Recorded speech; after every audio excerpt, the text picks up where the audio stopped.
Bonjour à tous, je vous souhaite la bienvenue sur ce nouveau tirage. C'est un tirage sentimental, tirage de tarot intuitif.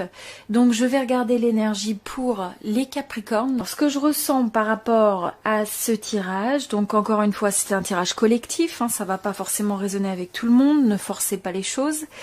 Et donc ce que je ressens par rapport à cette énergie, c'est que je pense que c'est une énergie, vous avez quelqu'un d'assez, je dirais, un fort tempérament en face de vous. Quelqu'un qui sait ce qu'il veut ou ce qu'elle veut et qui n'est pas tellement prêt à concilier ou à faire des compromis. C'est quelqu'un qui va chercher à avoir le dessus sur les choses et je pense que potentiellement vous avez eu une situation, vous avez eu des situations qui ont pu amener à certaines frictions et vous de votre côté, quelque part, vous avez en face quelqu'un qui veut rester sur ses positions, donc qui fait peu d'efforts, je dirais, dans sa flexibilité. Et en face, vous avez une énergie, presque vous avez envie de vous éloigner des choses, où il y a une partie de vous, quelque part, qui a envie de quelque chose de meilleur, que de pouvoir arriver à amener cette relation sous un ciel plus clément, sous des conditions qui sont plus favorables. Vous, de votre côté, ça génère énormément d'énergie mentale, où vous vous posez des questions, où vous vous interrogez sur comment en fait faire face à cette situation. Donc je sens que vous essayez d'apporter l'équilibre dans cette relation et de l'autre côté vous avez quelqu'un qui à la place peut amener un peu ce rapport de force, cette friction avec je sens que c'est quelqu'un qui est assez qui est bloqué sur ses positions. C'est quelqu'un qui manque d'une certaine flexibilité, qui peut manquer un peu de diplomatie, qui peut être assez rigide dans sa manière de voir les choses.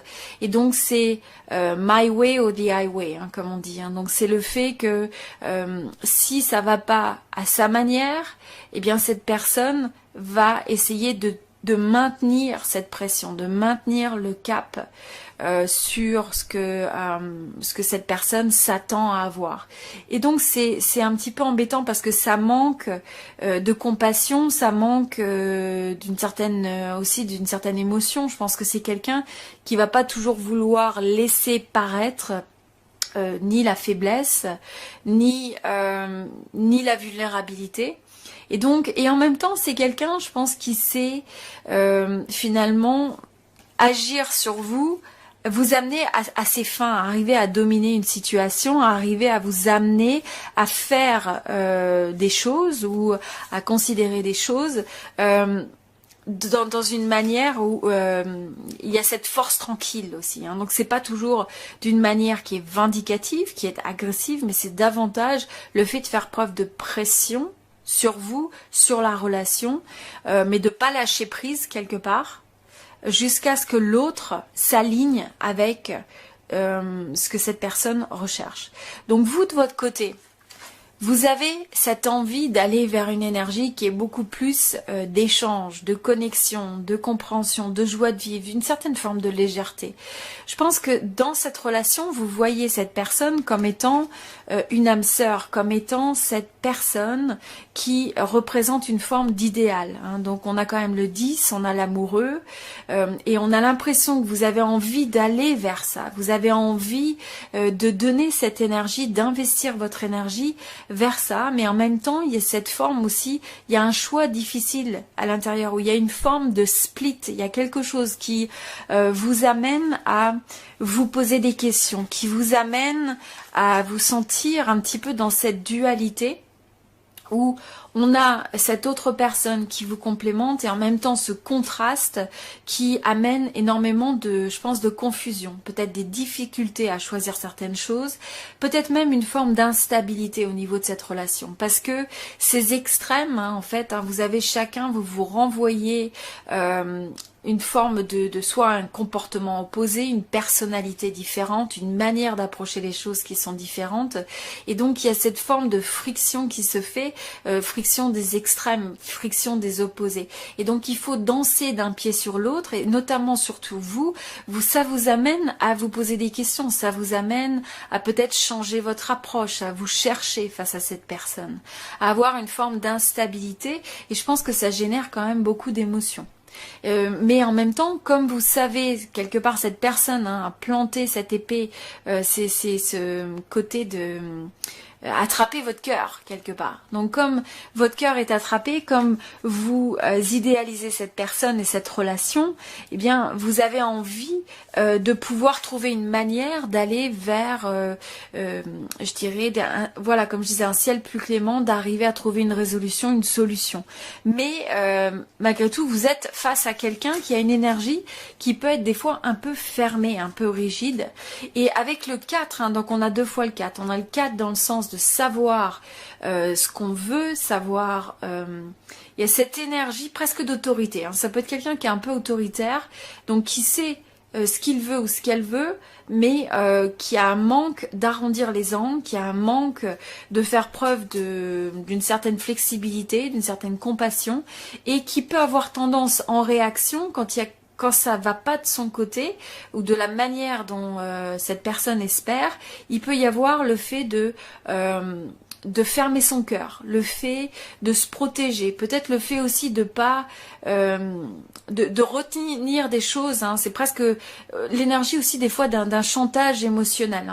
Donc, c'est-à-dire que si la personne n'a pas ce qu'il veut ou ce qu'elle veut, eh bien peut-être que cette personne ne partage pas. Alors ça peut être dans le domaine financier, ça peut être dans le domaine de partager son cœur, de partager même sur le domaine physique. Donc là, c'est quelqu'un qui va retenir ce que vous voulez pour essayer de faire pression, pour essayer de leverager quelque part, d'obtenir ce qu'il veut ou ce qu'elle veut. Alors, ce que je sens aussi, c'est que vous idéalisez cette personne, ça représente une certaine forme donc d'idéal. Vous voyez cette personne aussi comme quelqu'un qui réussit au moins à vous séduire, qui réussit probablement aussi dans sa vie, parce qu'il y a une forme, je pense, de confiance en soi dans cette personne, et c'est quelqu'un qui arrive à ses fins quand même, donc qui est assez habile. Mais en même temps, ce que je ressens, c'est qu'il y a aussi l'énergie de quelqu'un qui est un peu égoïste, qui est centré sur lui-même, sur elle-même, et qui regarde les choses vraiment qui regarde, comme on dit, midi à sa porte. Donc c'est qui regarde chaque situation par rapport à son intérêt aussi. Donc c'est difficile pour cette personne. Pour moi, il y a un peu une énergie égoïste, une énergie nombriliste. Et donc même si vous idéalisez cette personne, eh bien vous avez tendance peut-être à accepter certaines choses qui peuvent relever de l'excès, de l'excès dans les dynamiques qui sont apportées à cette relation. Donc vous avez donc en face, il y a cette personne. Là, je ressens, c'est quelqu'un qui retient son énergie, qui presque se donne pas, qui veut pas se donner à l'autre si les choses ne se passent pas à sa manière. Donc ça, c'est ce que je ressens. C'est aussi quelqu'un qui va presque ressentir aussi ce blocage, de se dire, si cette personne ne fait pas tout ce que je m'attends à avoir, ou tout ce que je m'attends à ce qu'il fasse ou ce qu'elle fasse, eh bien, ça veut dire que cette personne ne m'aime pas. Ça veut dire qu'il y a une incertitude. Donc c'est au fond de tout ça, quelque part. C'est quelqu'un qui a peur, c'est quelqu'un qui a besoin d'être rassuré. Je pense que cette personne a aussi une certaine forme d'anxiété, d'angoisse, se pose beaucoup plus de questions que ce que vous pouvez l'imaginer. Mais la différence, c'est que c'est quelqu'un qui peut être pas mal dans sa tête, mais c'est pas quelque chose qui est communiqué, c'est quelque chose qui est caché, c'est quelque chose qui n'est pas révélé. Donc je sens des énergies de choses qui ne sont pas révélées. Donc vous avez d'un côté, ça vous laisse peut-être sur une énergie un peu instable, de pas savoir sur quel pied danser, de pas savoir à quoi s'attendre. Et ce qui amène ça aussi, c'est justement que vous avez quelqu'un en face qui ne se révèle pas, qui ne dévoile pas ses sentiments, qui ne dévoile pas forcément ce qu'il pense ou ce qu'elle pense réellement, et qui ne dévoile pas une certaine forme de vulnérabilité. Donc, il y a le fait vous voyez, là, on ne se dévoile pas, on se laisse... mais en même temps, cette personne est prise au piège ou prise au piège par sa propre approche. Mais vous, de l'autre côté, c'est tout l'inverse. C'est le fait que vous avez envie de vous révéler à l'autre complètement, de manière honnête, de manière intégrale. Vous avez envie de voir l'autre aussi tel qu'il est. Et vous avez ce sentiment que si chacun apportait la même forme d'honnêteté et était vraiment entier dans son approche, dans le fait de chercher des solutions, eh bien, ça permettrait justement de s'enlever de ces dynamiques qui sont de haut et de bas, qui peuvent être changeantes et donc qui sont pas très constructives forcément pour l'autre. Donc, assez intéressant comme énergie. Et donc, avec tout ça, c'est que ces deux énergies, hein, on a le 2, où chacun, finalement, va exprimer cette énergie du 2 différemment. Là, on a quelqu'un aussi qui est assez intuitif, hein, et je pense que c'est quelqu'un qui est capable d'anticiper que son comportement va vous amener à faire telle ou telle chose. Donc, c'est pas de la manipulation, mais bon, ça peut s'approcher de ça quand même, hein. C'est essayer un petit peu aussi de... Vous voyez, ça peut être aussi qu'on amène l'autre à agir un peu comme une marionnette. Donc, tout ça avec l'énergie générale du 5 d'épée. Le 5 d'épée, c'est que au final, ça crée des tensions, ça crée une énergie mentale où il peut y avoir aussi des mind games, hein, où il y a des jeux, où peut-être l'action, en faisant telle ou telle action, ou par le biais des mots aussi, hein, il peut y avoir le fait d'aller dans la tête de l'autre et de générer un petit peu soit la confusion, soit...